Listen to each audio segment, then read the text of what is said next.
Mbak Dewi. Assalamualaikum warahmatullahi wabarakatuh. Waalaikumsalam warahmatullahi wabarakatuh. Salam sejahtera bagi kita semuanya dan Bapak-Bapak sekalian, teman-teman semuanya. Semoga hari ini adalah hari yang bahagia ya. Mudah-mudahan kita sehat semuanya. Terima kasih juga nih diberi kesempatan untuk sekedar sharing ya, yang mungkin nanti bisa diskusi juga ya. Saya yakin saya tidak menggurui tidak ya, tapi kita hanya sharing informasi dan mungkin juga ada hal-hal yang perlu saya ingatkan kembali gitu ya terhadap pengetahuan kita, khususnya adalah mengenai tenaga kerja kalau kepengen ke luar negeri, dan wabil khususnya lagi adalah bagaimana untuk jabatan untuk welder ini, karena nanti ada beberapa ilustrasi permintaan-permintaan yang kita belum bisa memenuhi. Belum bisa memenuhi berarti belum tentu kita tidak mampu ya, tapi mungkin barangkali kita tidak mau. Tidak mau itu karena belum tahu informasi yang sebenarnya. Baik, saya izin share untuk materi saya. Baik, Pak. Ya. Ya. Baiklah, jadi ini yang dari Tia, terima kasih. Ini udah ada sudah diberikan ini pada ini ya. Sorry. Ya.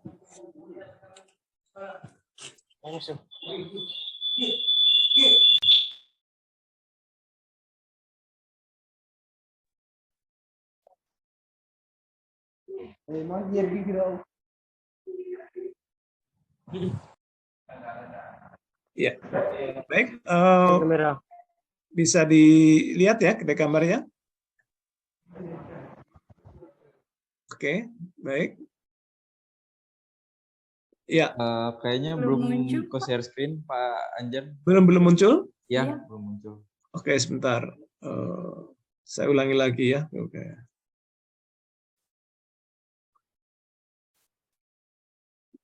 Oke.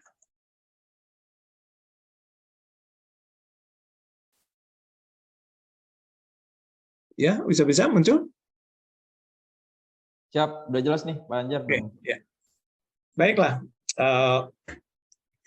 Jadi sesuai dengan tema kita ya, tema kita adalah peluang tenaga kerja ahli las di kancah internasional dan prosesnya. Ini adalah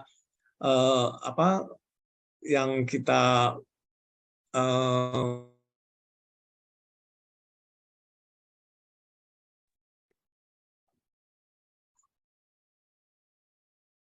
masih bisa dilihat presentasi saya? Tadi ke exit kayaknya, Pak Anjar. Hilang lagi? Oke. Ya. Oke, nggak apa-apa ya, namanya ini teknologi jarak jauh ya begini ya. Oke.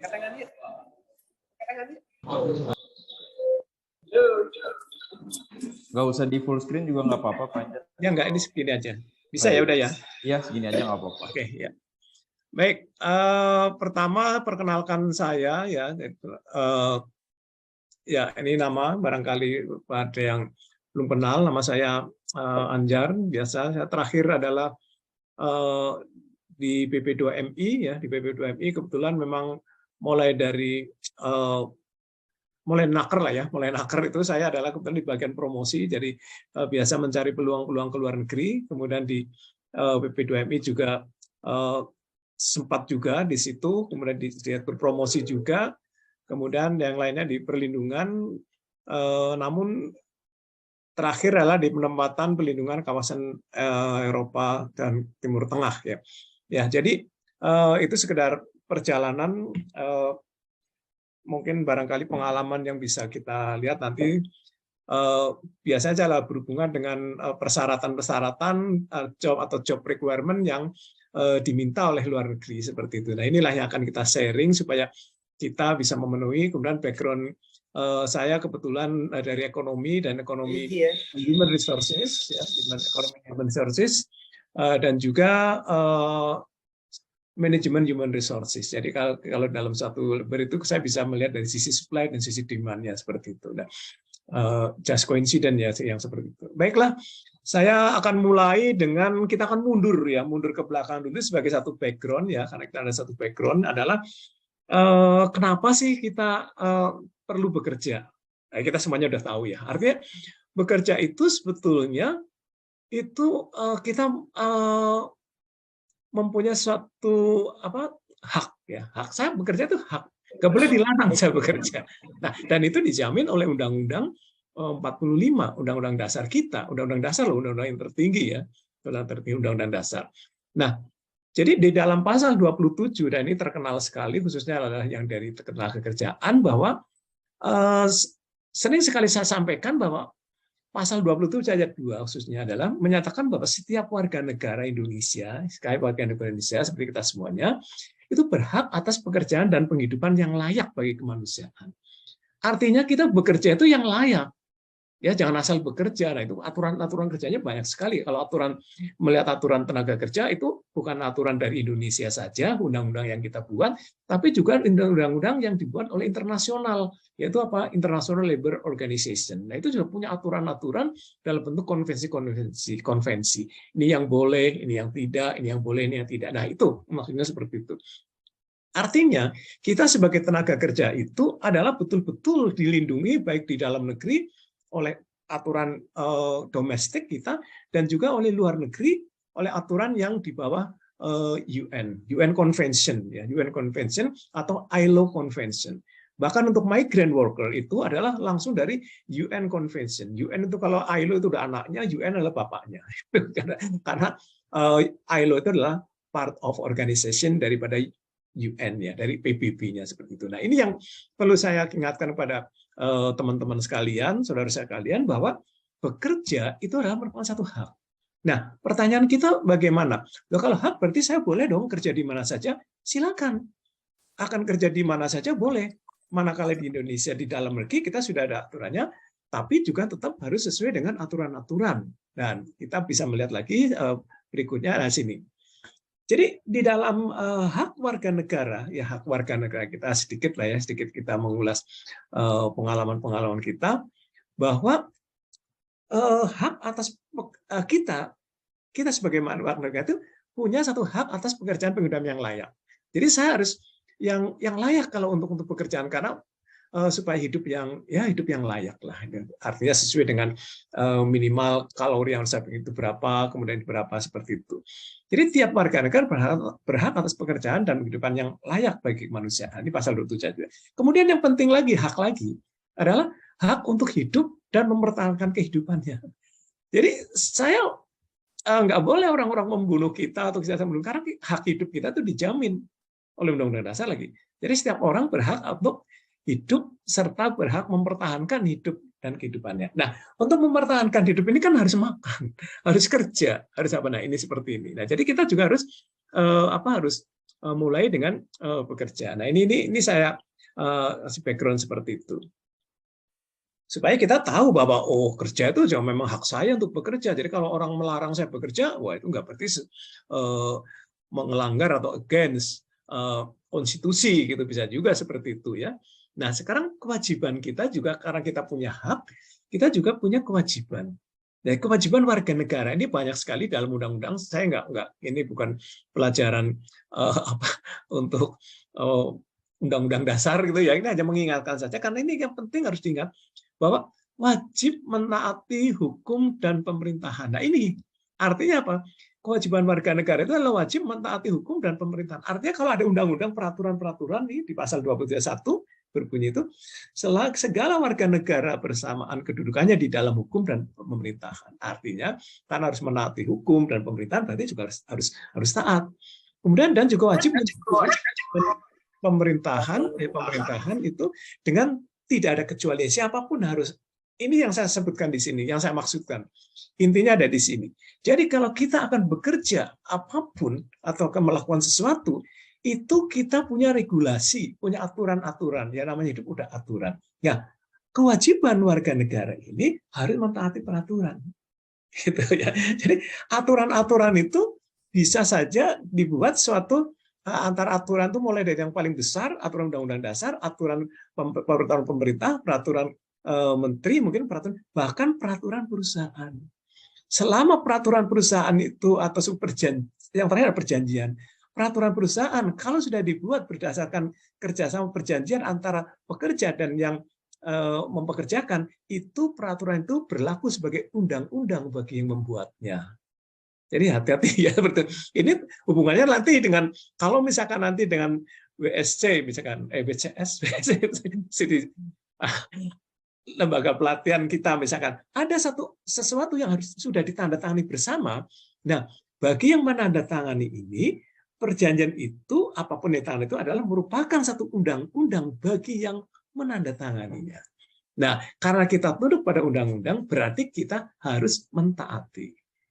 Ini background-nya seperti itu ya, supaya kita jangan asal-asalan. Jadi kita tahu dasarnya. Jadi dan masing-masing punya hak dan kewajiban. Nah, ini yang penting. Seperti kita warga negara juga punya kewajiban, kita sebagai warga negara punya kewajiban juga, dan kita punya hak juga. Negara punya hak juga. Hak apa? Hak untuk ditaati.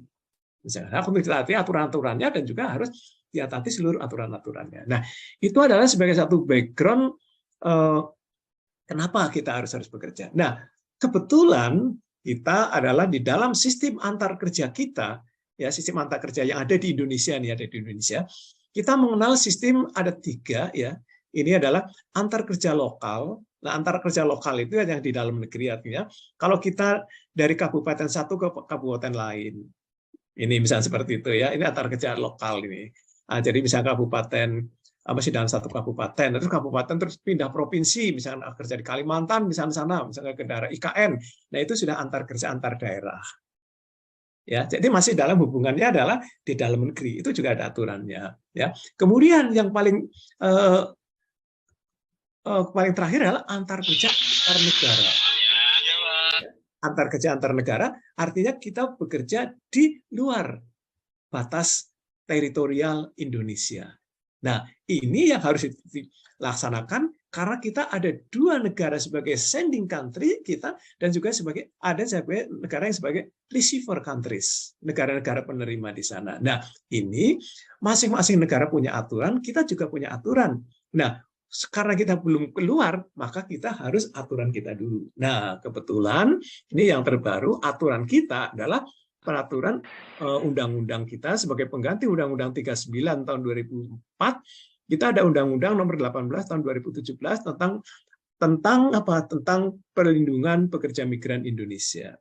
Nah, jadi pekerja migran Indonesia itu betul-betul dilindungi dengan undang-undang. Ya, undang-undang itu adalah undang-undang penempatan tenaga kerja kita ke luar negeri atau undang-undang pekerja migran. Itu seperti itu. Jadi segala sesuatu itu ada yang melindungi. Nah, sekarang bagaimana kalau kita ingin bekerja ke sana? Nah, ini di dalam pasal 49 nanti kalau kapan-kapan ya nanti kalau sudah habis ini browsing ke ininya ke undang-undang kita, itu akan ditemukan di dalam pasal 39 itu ada pelaksana penempatan pekerja migran. Artinya untuk bekerja itu ada yang menempatkan. Nah, ada yang menempatkan. Jadi misalkan penempatan ditempatkan oleh siapa? Katakanlah ditempatkan oleh kita adalah yang pertama adalah pelaksana penempatan pekerja migran di luar negeri ini itu terdiri dari di dalam pasal 49 itu terdiri dari ada 3 di situ. Tapi nanti bawahnya ada lagi. Ada badan. Nah, badan siapa nih badan? Kebetulan badan yang ditunjuk di dalam hal ini adalah Badan Perlindungan Pekerja Migran Indonesia. Nah, jadi dia punya license untuk menempatkan juga berdasarkan apa? Berdasarkan government to government. Kadang-kadang, jadi jangan salah atau negative thinking atau bersuudzon, kenapa kok si badan kok ikut menempatan bukan itu. Karena negara lain di sana itu tidak mau kalau ditempatkan oleh swasta. Gitu. Nah, kalau tidak mau ditempatkan oleh swasta, maunya oleh pemerintah, oleh badan ini, ya kita masih harus mau. Karena kalau enggak nanti warga saya tidak bisa bekerja di satu tempat itu.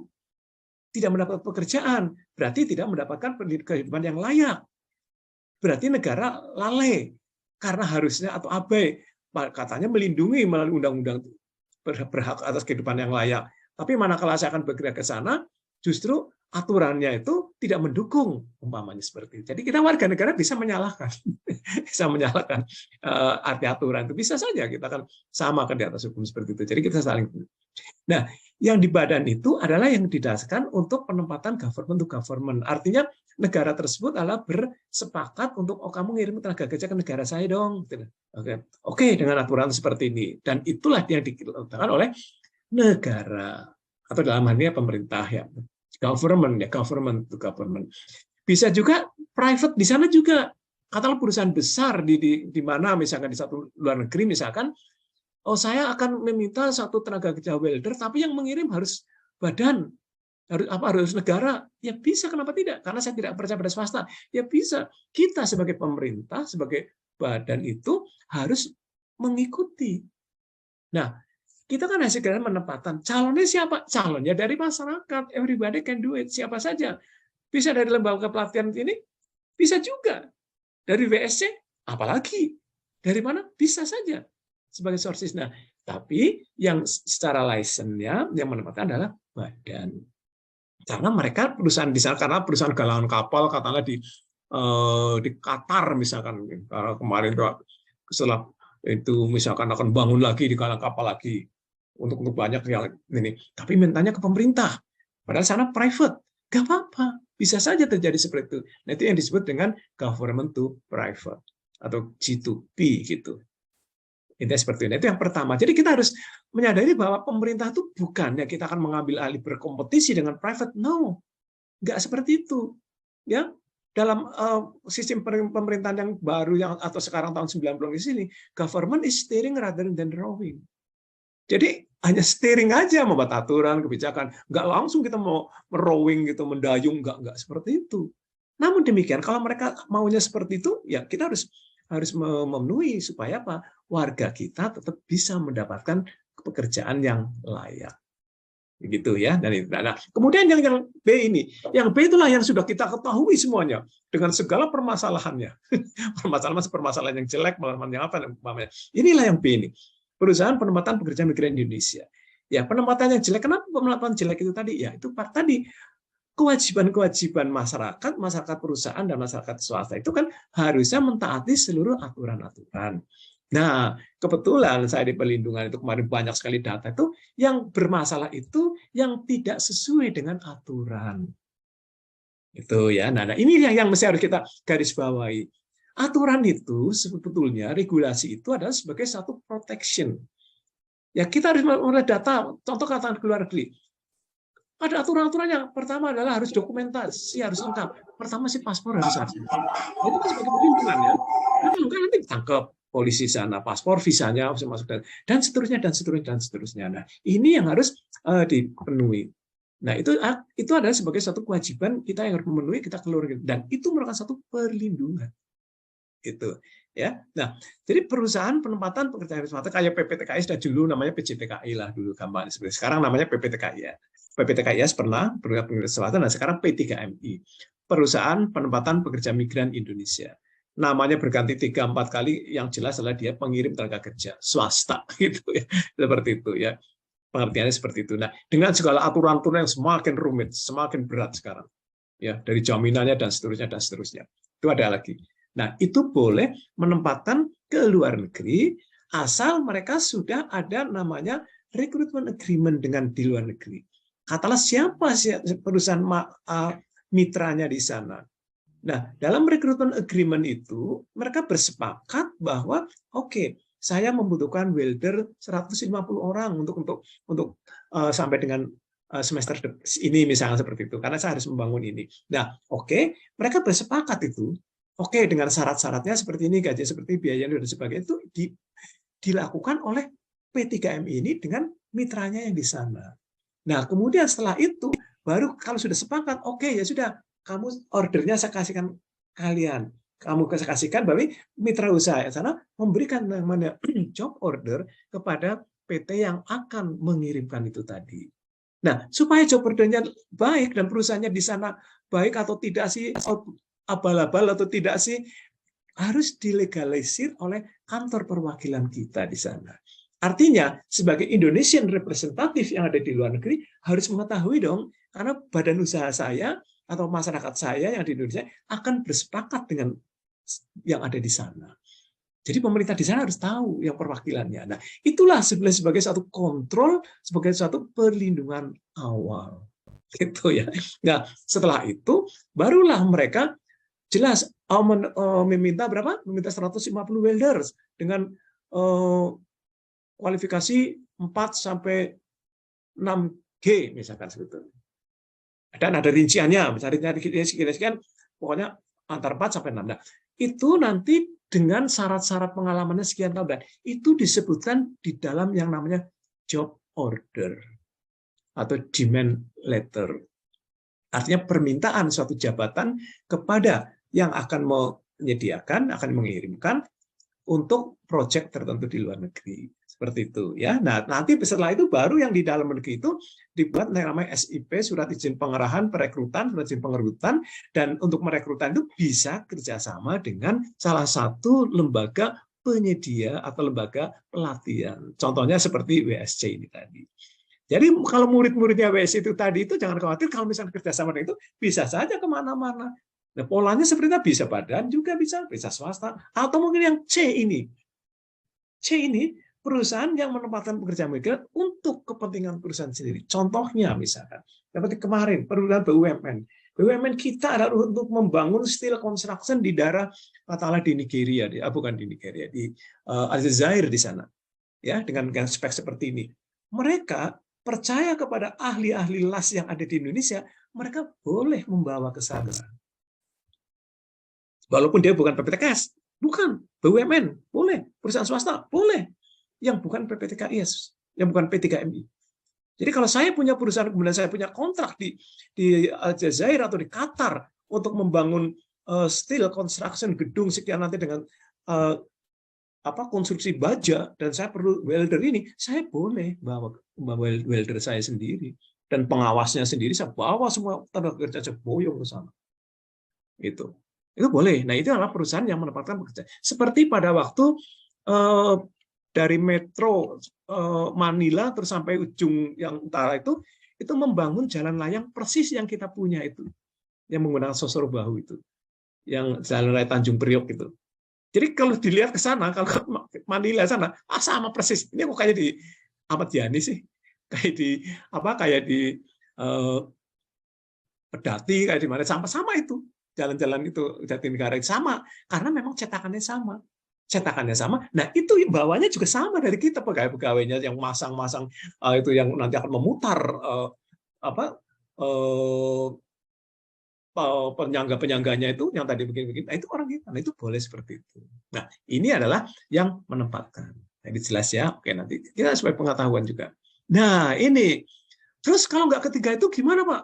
Teman saya ada tuh buka internet aja langsung bisa pergi ke seluruh dunia di bagian selatan dunia belah. Oke, bisa. Karena di pasal 63-nya itu disebutkan juga bahwa pekerja migran Indonesia perseorangan artinya tidak terikat dengan tadi yang ketiga tadi, yang ABC tadi, yang badan, kemudian private, kemudian untuk UKPS, untuk kepentingan sendiri, ya. Ini disebutkan di pasal 63 masih ada pekerja migran Indonesia perseorangan dapat bekerja ke luar negeri pada pemberi kerja berbadan hukum. Artinya di sana baru berbadan hukum. Tidak boleh bekerja sama orang-orang per orang. Harus kepada badan hukum misalkan RPT atau perusahaan atau apa di sana. Itu. Dan segala resiko ketenagakerjaannya yang dialami pekerja migran Indonesia perseorangan menjadi tanggung jawab sendiri. Ya jelaslah orang mereka pergi ke sana sendiri kok. Ya harus memiliki kepentingan sendiri, ditanggung sendiri. Nah, caranya seperti apa? Harusnya. Nah, itulah harus ada pelindungan namanya asuransi atau bla bla bla bla. Itu dilihat dulu pada waktu terjadi suatu akan menandatangani suatu kontrak. Nah, kontrak itu biasanya diawali dengan yang namanya nantinya adalah calling visa. Jadi artinya kamu boleh datang ke sana dengan visa kerja dengan syarat-syarat seperti ini. Dan itu sebenarnya ada kontrak-kontraknya. Gajinya sekian, tunjangannya sekian, boleh bawa istri atau tidak, boleh bawa keluarga tidak, bla bla, itu ada di situ semuanya. Nah, setelah itu cocok, kita oke mau, baru kita membalas ke sana. Nah, membalas ke sana berarti saya harus kemana untuk seperti ini? Ya ke kedutaan mereka yang ada di sini. Katalah kedutaan mana? Kedutaan Australia misalnya. Ya kita kedutaan sini Australia untuk mendapatkan job visa misalnya. Atau mungkin dengan cara online sekarang. Artinya adalah kita eligible untuk masuk ke sana dengan segala hak-haknya dan juga kewajibannya. Seperti itu. Nah, sebelum berangkat ke sana prosesnya seperti apa? Nah, kita mau tidak mau harus untuk pemerintah yang ada di Indonesia, kita melaporkan kemana? Ke BP2M, ke BP 3MI yang terdekat, karena di Semarang mungkin ya di Jawa Tengah, di Semarang di sana. Bahwa saya akan kerja di sana. Ada yang namanya orientation pemberangkatan, ya sekedar oke lah kamu nanti di sana begini, karena itu syarat. Baru mereka akan terbang ke sana.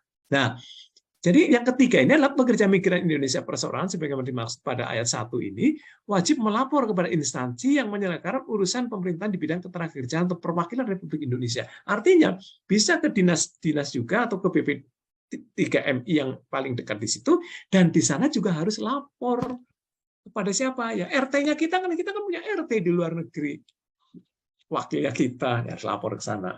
Nah, ketentuan lebih lanjut pekerja migran itu ini diatur oleh peraturan menteri. Dan ini peraturan menteri ini adalah peraturan 09 namanya. Nanti di browsing saja Permen 09 tahun 2019. Nanti nitty-gritty-nya yang kecil-kecil ada di situ semuanya. Ya, nah ini. Jadi dengan gambaran seperti ini saya harapkan teman-teman semuanya yang ada itu kita harus memahami ini. Supaya apa? Memahami supaya tidak ketipu. Intinya gitu. Karena di dalam ini banyak sukanya cheating yang suka nakal. Nah, kalau kita sudah tahu aturan sama, nggak bisa aturan ini seperti ini di Permen 09 nakal seperti ini, kamu nggak bisa seperti ini. Nah, itu. Jadi kita punya dasar bahwa kita tuh tahu gitu loh. Ini yang saya harapkan ya. Saya selalu mengatakan bahwa ini suatu bentuk edukasi kepada masyarakat bahwa masyarakat itu harus pintar. Artinya bukan pintar dari sebagai enggak, tapi bidang saya harus ini. Itu ya. Oke, ini tadi. Lanjutin lagi kita. Nah, ini tadi. Ini ada di dalam Permenaker 09 yang di sini ini ada Permenaker 09. Inilah yang secara rinci nanti untuk kalau kita akan kerja yang perorangan tadi. Misalkan saya malas dengan negara pemerintah ruwet misalkan. Oh, ya sudah, apalagi saya dengan P3MI malas saya kena ini. Oke, saya akan sendiri saja. Boleh, sendiri saja boleh. Asal apa? Ya asal kita sesuai aturan. Nah, aturannya ada di sini. Gitu. Nah, jadi di dalam penyiapan untuk kompetensi, nah ini yang kenapa saya ini sering saya sampaikan. Mungkin beberapa tahun yang lalu juga pernah saya sampaikan ini. Karena ini dasarnya di sini. Jadi penyiapan kompetensi calon mencari kerja. Kompetensi itu adalah kemampuan kita untuk melakukan pekerjaan suatu pekerjaan.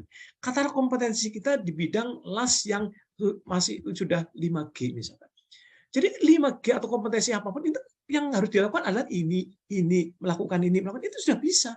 Nah, kalau belum bisa, berarti kan harus ada penyiapannya. Siapakah yang menyiapkan?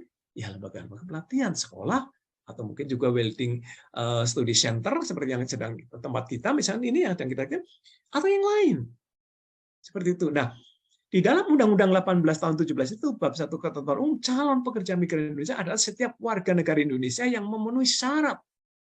Nah, ini oke, saya punya hak untuk bekerja, tapi apakah you are qualified? Nah, ini Indonesia yang memenuhi syarat bagi pencari kerja yang akan bekerja ke luar negeri dan terdaftar di Dinas Pemerintahan Kabupaten Kota yang bertanggung jawab bidang tenaga. Berarti pada waktu saya akan mencari pekerjaan, saya harus lapor juga ke dinas. Kalau zaman saya dulu ada kartu kuning tuh zaman dulu. Sekarang tinggal lapor aja, lapor bisa dengan online, bisa dengan dari HP aja bisa kita membuka sih. Artinya data kita sudah masuk ke sana. Nah, ini.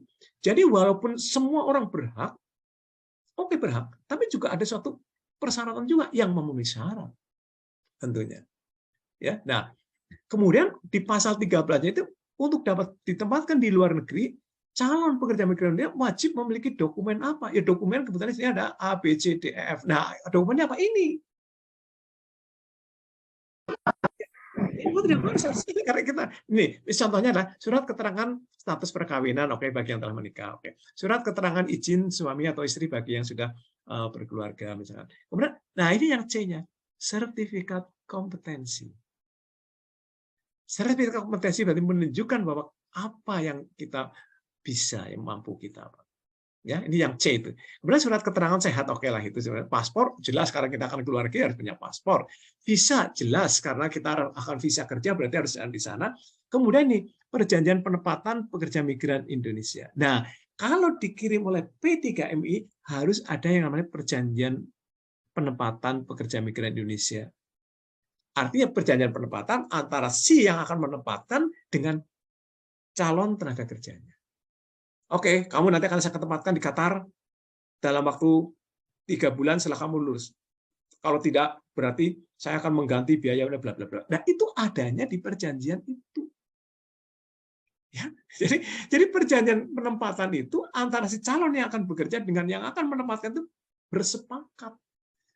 Kewajiban dan haknya itu apa tertulis di situ. Jadi nanti kalau ada dispute, ada perkelahian apa, kita tinggal lihat itunya saja seperti itu. Sadar nggak pada waktu bikin? Karena perjanjian itu berarti merupakan satu undang-undang bagi yang menandatanganinya. Apalagi kalau sudah tidak ada materi, ya itu berarti bisa dihitung ke ranah hukum. Seperti itu ya. Berarti ini ada once prestasi umpamanya seperti itu. Dan yang terakhir adalah perjanjian kerja. Nah, perjanjian kerja itu antara si pekerja dengan yang majikannya di sana. Nah, ini yang penting. Jadi antara A, B, C, D, E, F, G, H inilah sebetulnya ya yang penting seperti itu. Nah, kemudian tadi di C itu ada kompetensi, sertifikat kompetensi. Nah, berarti di sini kita harus bersertifikasi di sini yang C-nya ini. Nah, kemudian di dalam Permenaker pun juga disebutkan juga memang harus ada kompetensi karena harus yang memenuhi syarat. Ya saya nggak bisa welder, misal masa yang daftar kelas, yang jelas nggak diterima. Umpamanya contohnya seperti itu. Ya, nah di dalam Permenaker 09 itu juga syarat-syaratnya itu adalah nanti untuk pekerjaan yang sifatnya adalah perseorangan tadi yang ini tadi ya. Nah yang pasal 63. Jadi tolong nanti dibuka saja di browsing ada semuanya informasi itu ya di itu. Nah itu adalah sebagai background supaya kita kalau kerja ke luar negeri tidak tertipu atau artinya sudah jelas. Seperti itu ya. Nanti di dalam pertanyaan akan lebih dalam ini. Tapi ini adalah sebagai dasar-dasar yang perlu kita ketahui. Nah, ini sedikit saja. Ini saya akan mengulas apakah ini fenomena ini masih berlaku sampai sekarang. Ini justru saya udah lama, tapi saya akan jadi kenapa saya kasih tanda tanya ini? Apakah ini masih berlaku fenomena seperti itu? Kenapa kita menjadikan migrant worker sebagai push factor dan pull factors? Apakah iya? Ya mungkin kalau dulu ya akan ada kemiskinan, unemployment kita banyak. Nah kalau unskill gimana? Kita unskill kan nggak mungkin ke sana. Uneducated, low wages kita juga mungkin bisa. Dan yang terakhir adalah human rights. Oke, kalau human rights iya. Karena saya sebagai punya satu hak ya, hak asasi saya untuk bekerja. Nah, kemudian kenapa kok tertarik ke luar negeri sebagai yang menarik destination kan di sana? Oh, mungkin di sana adalah ekonominya lebih baik. Ya, ekonomi lebih baik, kemudian better life, kemudian mereka juga shortage unskilled worker. Nah, ini yang saya tidak setuju di sini. Artinya, kita akan mengirimkan ke sana yang unskilled. Nah, ini mungkin sudah nggak berlaku lagi. Mungkin bukan itu, bukan unskilled ya. Terhadap jabatan-jabatan tertentu yang sudah tidak menarik bagi penduduknya di sana. Nah, itu bisa juga. Contoh misalkan untuk pekerja katakanlah untuk di pertamanan misalkan, gardening. Suatu negara mungkin masyarakatnya sudah tidak mau lagi atau mungkin tidak pintar lagi, maka dia akan menganggap itu. Nah, ini mungkin bisa. Tapi kalau yang unskilled seperti ini saya sudah nggak pas ini ya. Nah, mereka kayak mungkin well educated, oke. Change in demography. Change in demography itu penduduk di sana itu sekarang banyak yang tua. Jadi kalau kita umurnya, kalau kita lihat, kalau kita kan penduduknya bukan begini, kayak piramida begini. Nah, mereka sudah piramida terbalik. Artinya umur yang tinggi-tinggi di antara 60 tahun sampai atau 40 tahun sampai 70 tahun ini sudah yang banyak. Anak-anaknya semakin kecil sedikit. Nah, berarti yang umur produktifnya itu kan sedikit. Kalau umur produktif sedikit, siapa yang akan menggerakkan faktor produksi? Siapa yang akan menjadi welder? Siapa yang akan menjadi steel construction? Apa yang bertindak? Nggak ada orangnya. Karena udah tua-tua. Nah, itu ada change demographic. Sehingga apa? Perlu orang dari luar negeri. Sebagai supply of labor, salah satunya dari Indonesia untuk bekerja sana. Ini sebetulnya. Ya, aging countries sama dengan change demographic, aging countries. Negara-negara menjadi sangat tua. Kayak Jepang contohnya, Jepang itu sudah banyak orang-orang tua di sana. Makanya kerja yang di sana adalah seumur hidup sampai sekuatnya kamu kerja. Karena memang yang muda-muda itu sudah relatif kurang. Karena apa? Mungkin tingkat pertumbuhan kelahiran sudah mulai minus atau bahkan nol. Antara yang meninggal dan yang lahir, lama-lama banyak kan yang meninggal daripada yang lahir. Sehingga lama-lama kan habis itu umur-umur yang produktif. Nah, sedangkan kita masih banyak umur yang produktif antara 18 sampai dengan katakanlah 60 tahun. Itu sangat besar sekali. Itu yang disebut adalah working force atau angkatan kerja kita. Dikurangi ibu rumah tangga, dikurangi di penjara, dikurangi pelajar, itu masih tinggi. Itu loh ya. Jadi kita sebagai untuk pengetahuan. Kemudian mereka mungkin dia ada stable pembangunan yang stable development, oke lah mungkin mereka akan bahkan sustainable terus dia akan membangun terus sehingga perlu. Kita pun juga ke arah itu juga sebetulnya. Nah ini sebagai pengetahuan supaya teman-teman yang ada di sini tuh apa ya? Oh ini loh anunya seperti ini. Jadi ada satu gambaran yang komprehensif tentang itu. Ya, oke. Nah sekarang kita masuk kepada ini penyiapan ya. Nah, ini salah satunya adalah Welding Study Center ini. Nah, di sini nih. Ada di mana posisinya?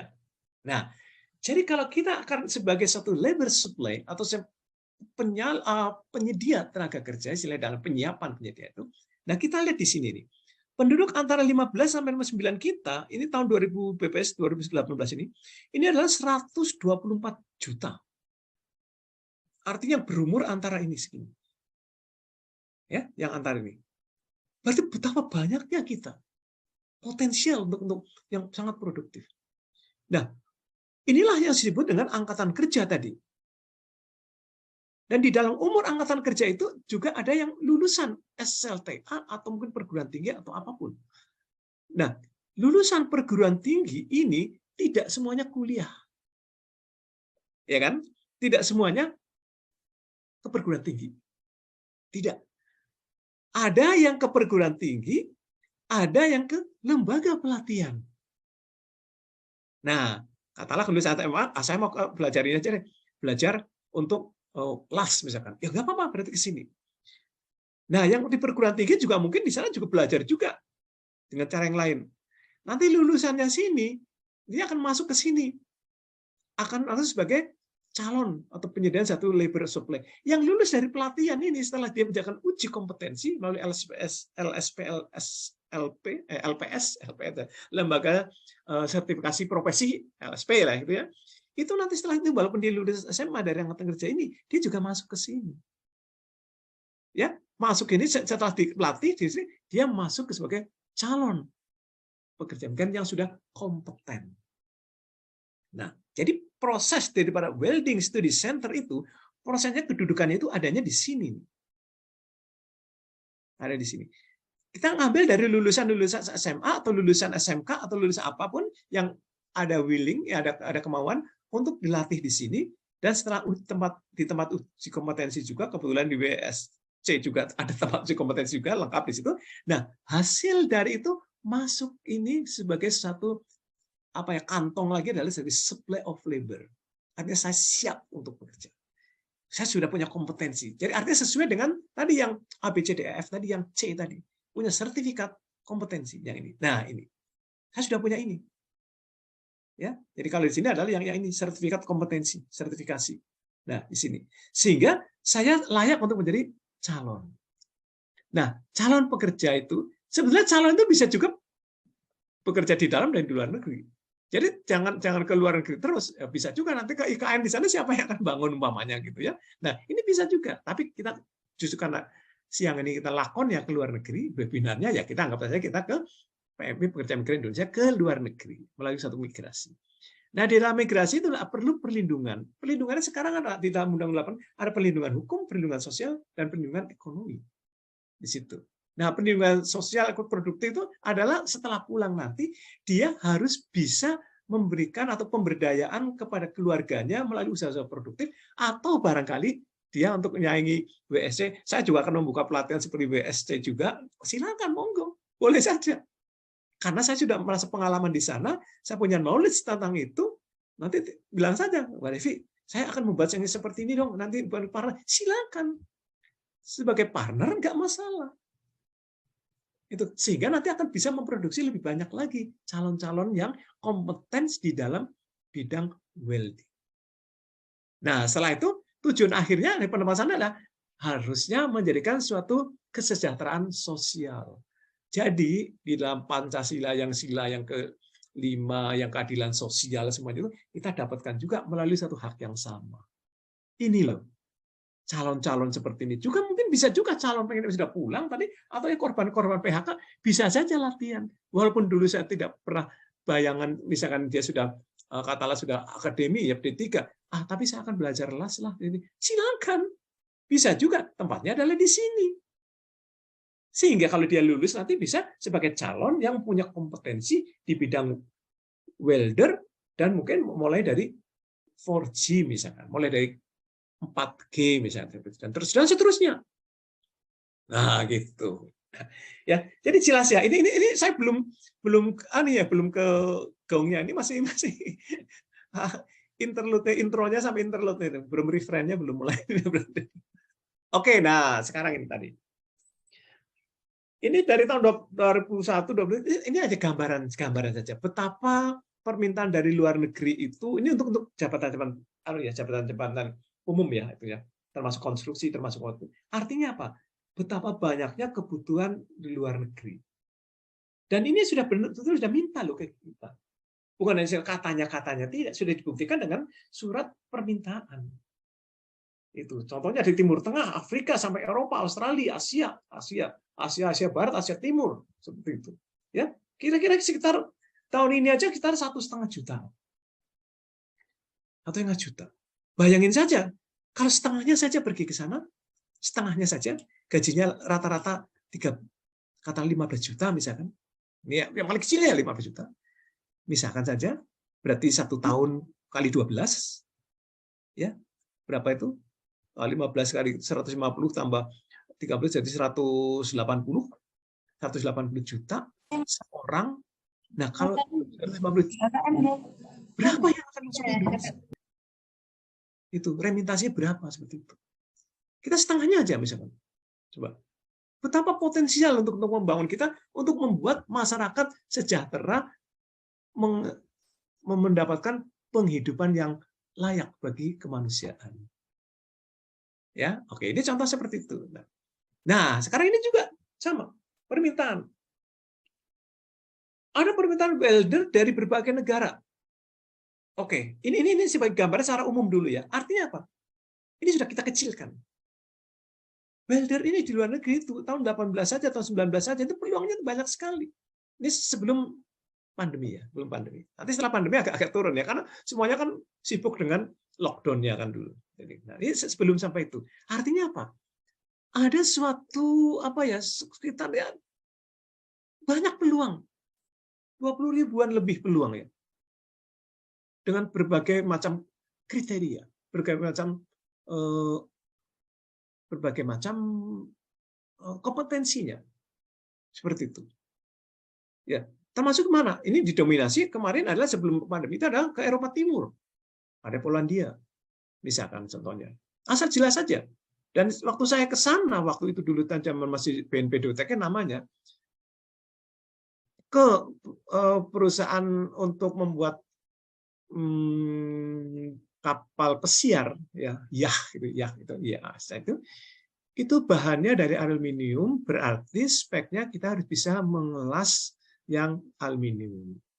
Umpamanya seperti itu. Nah, jadi nanti tinggal saja berlatih, asal yang aluminium lah. Supaya kita bisa anu sana, silakan. Kita ada peluang-peluang seperti itu, ya. Nah, ini contoh seperti itu. Nah, ini yang terbaru. Yang terbaru yang saya compile dari beberapa itu. Ada beberapa dari Korea itu yang shipbuilding welder. Jadi ini khusus untuk perkapalan. Nah, perkapalan itu selama masih di galangan ya nggak apa-apa, masih di atas. Tapi kalau dia sudah ke bawah itu ya terpaksa ngelasnya dari dalam, dari air gitu. Umpamanya gitulah. Nah, ini kan spesifiknya beda-beda. Ya, di Korea Selatan di sana. Nah, kemudian di negara tetangga sekarang yang dekat-dekat aja oke lah Brunei di situ. Ya, perlu mereka kan juga apa ya? Ada pembangunan yang mungkin orang di sana itu belum mampu mencapai tahapan yang katakanlah 6G misalkan. Umpamanya saja atau tahap yang lebih tinggi. Yang mungkin dari sisi teknik yang apa misalkan mungkin yang vertikal yang apa harus begini ngelasnya macam-macam misalkan. Mereka belum punya, wajar dong kalau meminta. Nah, kemudian beberapa industri-industri di sana pun di manufaktur juga untuk industri konstruksi di Korea Selatan itu juga perlu juga. Dan ini yang saya sampaikan ini yang tidak dikirim oleh pemerintah. Ya, yang tidak dikirim oleh pemerintah. Artinya ini di luar yang dikirim oleh government to government. Silakan kalau kita punya kompetensi tentang itu. Kuwait juga demikian. Holland ada 1.000 lebih tuh waktu itu. Emirates, UEA. Dan ini ada yang khusus juga, 6G juga untuk Poland. Nah, ini hanya sebagai satu contoh ya. Contoh yang permintaan ini yang belum terpenuhi. Saya garis bawahi ya, belum terpenuhi. Ini saja yang ini itu belum. Sampai saya waktu yang ini gimana nih Pak Bandi ini? Masa nggak bisa nyediain ini? Mas Fasa, Pak Devi ini dari WSC ini. WSC. Gimana nih tantangan bagi kita? Ya. Dan tantangan ini adalah yang sudah betul-betul dalam satu real demand. Bukan katanya lagi. Nah, karena real demand itu adalah ada jangka waktunya, sehingga kalau jangka waktu sekian bulan tidak terpenuhi, dia akan berpindah ke lain hati negara lain. Umpamanya seperti itu. Jadi, itulah yang sering saya tekan bahwa kita masih harus ada satu penyiapan. Tapi orang-orang kadang-kadang nanti kadang-kadang kemana. Itu seperti telur dan ayam. Yang mana dulu? Nah, kalau saya, telur dan ayam, saya akan memilih ayamnya dulu. Karena kalau ayam itu bisa bertelur. Tapi kalau telur belum tentu netes. Kan ada barangnya dulu ini berarti sana. Oke, apa dulu ini kita ada. Itu ya. Jadi ini loh yang sama ke tantangan-tantangan kita terhadap salah satunya adalah WSC ini. Saya sering sekali ini berdiskusi ya dengan Mas Faza juga ya. Ini loh tantangan kita tuh ini. Kita bisa memenuhi berapa? Sekarang contoh PLK saya yang ada di Serang yang menciptakan 6G dan seterusnya. Mereka alat latihnya hanya karena ada satu alat satu orang hanya berapa? Paling 20 dalam periode tertentu. Harus latihan sampai gini. Dan nanti kan berapa kali berapa? Paling nggak banyak. Nah, itu dilakukan oleh pemerintah. Nah, kita harapkan private itu juga take a part juga mengambil bagian artian seperti itu sehingga kesempatan para calon yang berminat yang ada willing untuk menjadi welder yang bukan ecek-ecek gitu ya, artinya yang serius yang lebih tinggi itu lebih banyak yang bisa kita ciptakan untuk itu. Ya saya bisa, kita sudah punya ada perangkat-perangkat organisasi kita punya, asosiasi las kita ada. Kemudian untuk sertifikasi kita nggak cuma ada dari Jepang, dari Eropa, dari Amerika, model mana, kita ada semuanya, tinggal pilih ya mau kualifikasi yang mana gitu. Ya kalau di Eropa mungkin pakai ya kan model Amerika misalnya, apa yang dari Eropa. Tapi kan pada dasarnya adalah skill kita tentang itu ada minimum skillnya, dan itu yang kita pelajari, kita siapkan. Itu ya. Nah, ini yang penting tantangan kita nih. Saya hanya melihat gambar tadi ini jelas loh tahun 2002 loh. Kemarin nih. Kita cek aja di kawan-kawan kita, ada berapa yang diperintah, paling nggak ada 50. 49 atau berapa gitu Pak. Kasihan kan kita kan.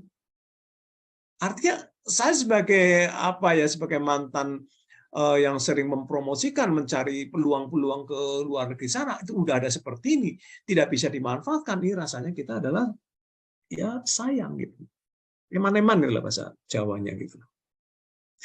Iya kan? Kita sudah ada seperti ini. Ini. Jadi tantangan lagi. Nah, kita ambil contoh ya. Nah, di konstruksi juga ada konstruksi. Ya, artinya welder untuk konstruksi peluang-peluangnya ini tahun 18 seperti itu. Ya. Kira-kira seperti itu. Ya, jadi saya juga justru yang saya anukan lah ini. Dari sekitar berapa ini? 4.000 kata Korea saja 4.700 sama ini berarti ada 5.000-an ini. Ya, 5.200 ini. 5.000 ditempatkan 50 jadi berapa persen? 1% kan? Kalau 10%, 500. Ya kan? 1%. Gimana nih, men? Itu diminta loh ke Indonesia loh. Indonesia itu udah diminta. Kok punya nggak seperti ini loh. Jadi bukan katanya lagi. Enggak, ini yang sudah mereka minta dan sudah mereka teman-teman saya yang saya kumpulkan tuh yang punya job seperti itu udah, oh kamu punya berapa ini dapat ini gimana? Terus bagaimana cara pemenuhannya? Ya sudah, saya sudah temukan dalam Mas Faza juga, sudah temukan. Ya kan, dalam rangka untuk ini sebenarnya Mas Faza ini. Apa Bandi juga artinya kita mempunyai tanggung jawab yang besar kalau kita akan ambil bagian yang ini. Jadi artinya kita satu saja fokus kepada yang ini saja, nggak usah yang konstruksi lain, nggak usah yang jabatan lain. Ini kita belum ini aja udah hebat sekali. Nah, kira-kira begitu Mas Faza. Secara singkat dan juga apa tadi ada background-nya, mungkin maaf background-nya agak lama karena kita sekaligus supaya ada satu pemahaman, ada knowledge tentang ini kepada yang calon yang berminat. Jadi tidak hanya katanya saja, tapi oh ini loh aturan ini, dan aturan itu nanti saya minta untuk baca di Peraturan Menteri Nomor 09, kemudian juga ada undang-undang ini tadi yang 18, ada undang-undang, silahkan monggo sekarang terbuka lebar, ada di website, semuanya ada, everybody can see it. Oke, terima kasih. Seperti itu, kita mohon maaf kalau mungkin kurang menarik dan sebagainya. Nanti kita siap untuk berdiskusi. Terima kasih. Wassalamualaikum warahmatullahi wabarakatuh. Waalaikumsalam warahmatullahi wabarakatuh. Baik, terima kasih banyak Pak Anjar, penjelasannya sangat jelas ya. Jadi kita sebagai calon pekerja yang mau bekerja di luar negeri jadi tahu nih Pak, yang undang-undang yang apa namanya yang kita acu menjadi landasan kita untuk bekerja di luar negeri itu seperti apa. Dan ternyata kita dilindungi ya Pak ya oleh undang-undang juga kalau mau bekerja di luar negeri gitu ya Pak. Karena itu hak kita. Nah, jadi rekan-rekan yang ada di sini nih kan banyak juga yang sudah punya kompetensi mungkin ya di bidang welding ataupun yang belum punya, jadi tercerahkan ya, jadi tahu kalau saya sudah punya kompetensi bisa nih karena saya punya persyaratannya memenuhi sesuai undang-undang, terutama poin C nih ya Pak, karena harus punya sertifikat kompetensi. Tapi buat yang belum juga jangan berkecil hati karena kan ada banyak lembaga training untuk meningkatkan kompetensinya rekan-rekan sekalian supaya bisa bekerja di luar negeri. Yang penting kita tahu caranya, kita tahu persyaratannya, kita lengkapi, jadi nanti kita bisa bekerja di luar negeri ya Pak, dengan aman juga dan dijamin sama undang-undang ya Pak Anjar ya. Nah, sesi berikutnya kita kan buat diskusi nih sama rekan-rekan, boleh kalau ada yang mau bertanya mengenai tema kita kali ini, boleh angkat tangan ya, bisa angkat tangan ataupun chat melalui format pertanyaan, nanti kita berdiskusi langsung nih dengan Pak Anjar. Silakan bagi ada yang mau ditanyakan. Yuk, monggo jangan malu-malu, nggak apa-apa, apapun boleh ditanyakan. Ya, silakan. Kalau saya belum bisa menjawab sekarang ya barangkali besok atau Kita nanti semua sama-sama di cari sini. jawabnya gitu. Oh ya Pak, di sini juga tadi banyak dari teman-teman kita dari Poltek ini Pak. Oh iya. Poltek Semawe. Mungkin ada dari rekan-rekan, boleh juga kalau ada yang mau ditanyakan. Oh ya, bagus juga loh. Waktu itu Anjar. saya ke Aceh juga di sana dalam rangka waktu itu mungkin masih di Syekh Kuala, salah satunya adalah bagaimana untuk meningkatkan, tapi waktu itu bukan las ya, tapi sama saja sebetulnya waktu itu kan nurse di situ. Jadi kalau memang ada yang ada di sana, silakan untuk untuk melatih ya, melatih sifat kompetensi. Nanti kalau bagaimana untuk peningkatannya ya bisa saja kerjasama dengan WSC juga nggak apa-apa. Ya, artinya sebagai suatu lembaga yang tempat uji kompetensinya yang sudah misalkan dipercaya ya nggak apa-apa. Kita dalam hal ini sekarang ini kita tidak ada yang namanya adalah secara individual, secara eksklusif kalau sekarang inklusif, harus kerjasama. Ya ini ada yang Mas Aldi, silakan. Ya, silakan Mas Aldi mau bertanya, monggo Pak. Ya, halo. Ya, halo Mas Aldi. Ya, ini mau bertanya. Pak. Ya, monggo. Monggo Pak. Kalau Mas sudah mempunyai pengalaman, saya cuman bingung lewat lembaga mana gitu. Kebanyakan kan pada lewat P2P, itu lewat pembayaran lumayan besar gitu. Oh iya betul. Saya bingung mau lewat mana gitu. Mohon infonya gitu. Baik, Pak Anjar mungkin ada informasi. Ya. Ini Pak Aldi sudah punya kompetensi welder. Ya. Maaf Pak, kompetensinya welder posisi apa? Saya weldernya apa ya, lupa saya. Sertifikasinya 3G, 4G? Saya 3G. 3G. Oke, Pak Anjar ini mau bertanya lewat mana sih supaya Pak Aldi ini bisa bekerja ke luar negeri gitu. Ya. Baik.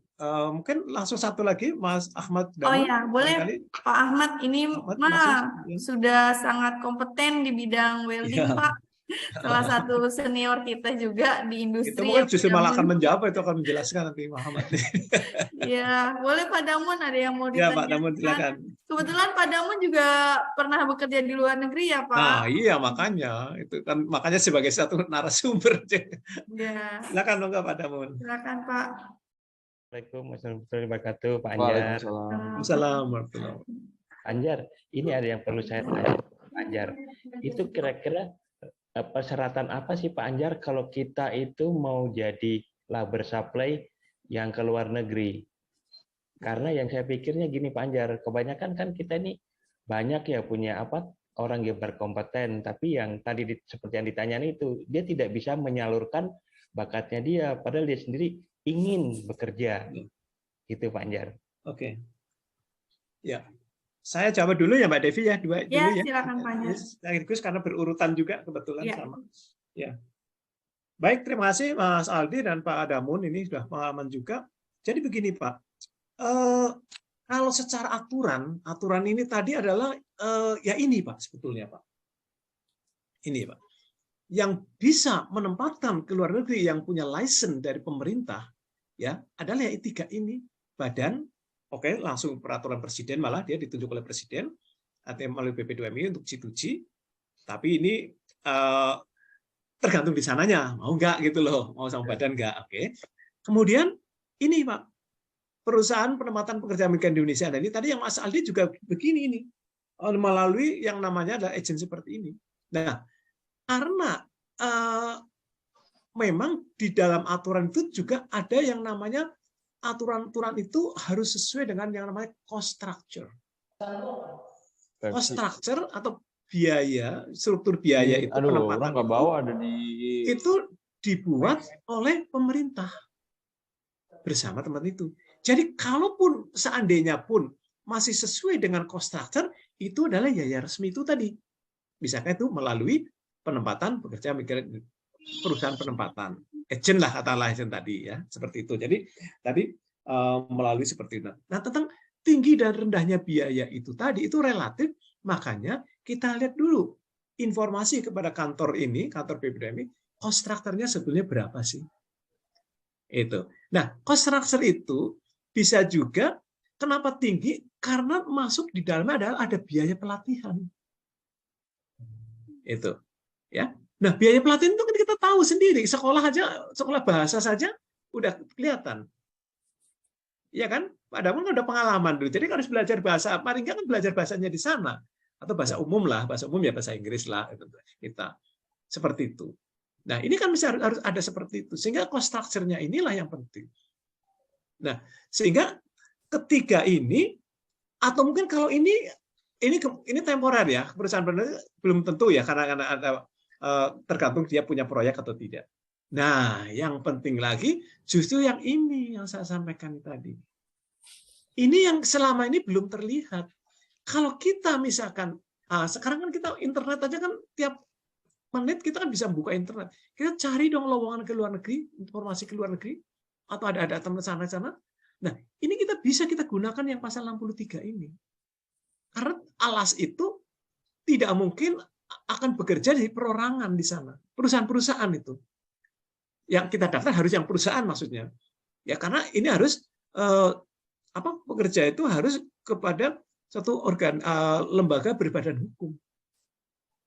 Supaya kalau ada apa-apa, kita yang melindungi melalui perlindungan warga negara Indonesia dan Badan Hukum Indonesia WNI BHI yang ada di Kementerian Luar Negeri yang ditempatkan di kantor perwakilan itu bisa dengan mudah untuk melindungi. Karena badan hukum, ya. Orang-orang akan repot nanti. Itu makanya ini harus boleh seperti itu. Nah, sehingga Mas Aldi itu katakanlah kita punya kemampuan itu. Ya, oke. Tapi kalau memang tadinya yang dimintanya adalah harus 4G, mau nggak mau kan kita harus upskilling, ya, latihan lagi kan, sampai mencapai kompetensi itu. Nah, kalau misalkan si rekrutmen tadi, yang agent tadi, persyaratannya yang requirement-nya adalah 4G, tapi sementara pendaftarnya itu baru 3G misalkan, umpama itu, otomatis kan harus ada upskilling, peningkatan. Nah, peningkatan inilah ada harganya. Dan itu tidak masuk di dalam pada ini sebetulnya. Karena untuk meningkatkan sekolah, meningkatkan ini kan wajar dong kalau memberikan sesuatu kepada lembaga yang melatih kita. Itu ya. Nah, jadi berbagai macam saluran pada prinsipnya bisa 4 itu dan juga bisa langsung ke luar dengan cara yang pasal 63 ini. Itu. Nah, kemudian labor supply-nya ini pertanyaan yang menarik ini.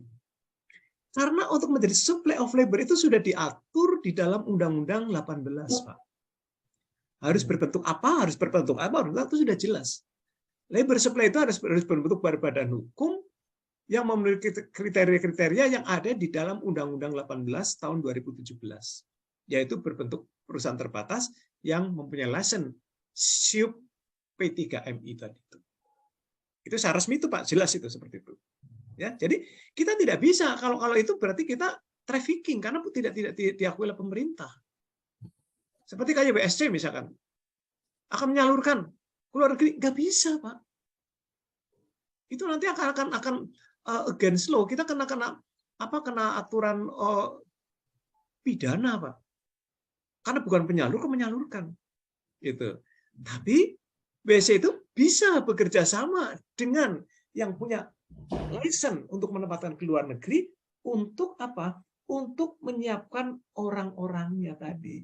Rekrutnya tadi baru 3G, padahal di sana butuh 1 tingkat lagi yang 4G. Nah, masukkanlah ke sini. Itu Pak.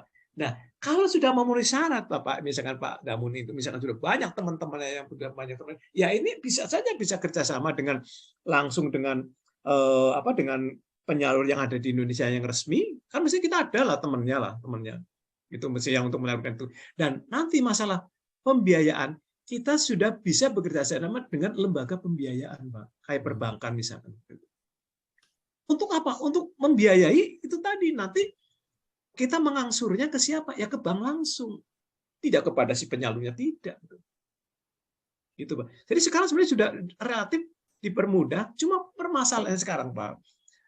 Jadi dalam satu teori labor supply ini, antara job requirement dan job kompetensinya di sini, ini masih banyak yang belum match, Pak. Ya contoh tadi lah, misalkan permintaan banyak adalah 4G misalnya, atau sampai 5G. Tapi calon-calon yang ada di kita kebetulan yang terkumpul di sini, kebetulan misalkan di daerah satu daerah tertentu, itu sebagian besar adalah masih 3. Otomatis ini harus kita tadi. Perlu waktu lagi tentunya, perlu biaya lagi. Ya, tapi kalau manakala kita bisa pegang dulu di situ ini, berapa penurunan, oke kita sanggup dalam 3 bulan atau 4 bulan atau 6 bulan atau berapapun, inilah yang saya maksudkan bahwa kita harus berkolaborasi, sinergi dengan yang lainnya. Kita tidak bisa sekarang eksklusif.